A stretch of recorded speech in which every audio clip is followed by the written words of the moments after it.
ñu ràññee ko lool ci showbiz bi muy wuyoo ci turu njàpp ñépp a xàmmee ko ci ki nga xamante ni moom mooy Sidy Diop ndax moom moo koy feccal ci ay soiréem waaye ci ay clipam yu bari démb nag ñu daal di gis ay tenue yoo xam ni dañ ko ràññee loolu jigéen di ko sol moom la sol ci benn clip boo xam ni doon di ko fecc sénégalais yu bari attaqué ko ci turu góor jigéen ki ko gën a attaqué ba sàgg ko sax mu ngi nii di wuyoo ci turu Adamo Boss. xale yu jigéen yi ku ci amul jëkkër bu yóbboo nga wuti ko gaaw parce que góor mi ngi commencé manqué Sénégal fecckatu Sidy Diop bi dafa sol nit dafa yab nit ñi xaw ma day fësal góor jigéenam xaw ma lan lay def mais guddi dinaa live woowaa mafia bi ñu daqaar ndayam parce que ñaari yoon a ngi mu koy def xam nga ñii ñoo fi génnee woon ci biir géej bi de solo sa woon dagal mu nga naan hoo foofu lan commencé woon nekk ay góor jigéen mu dem ba tey muy feccal Sidy Diop tey muy sol solom gu katt ndayam gi naan góor jigéen fii ñun ñoo ko fiy xeex ñun jeunesse bi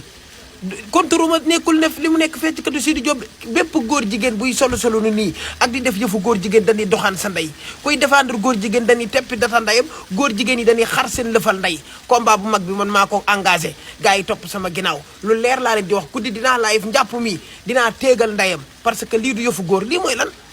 waaye kii góor jigéen la wala day fësal góor jigéenam saram ndey lii xool leen lii waaye kii moo katt ndeyam waaye cottu ndey lii waaye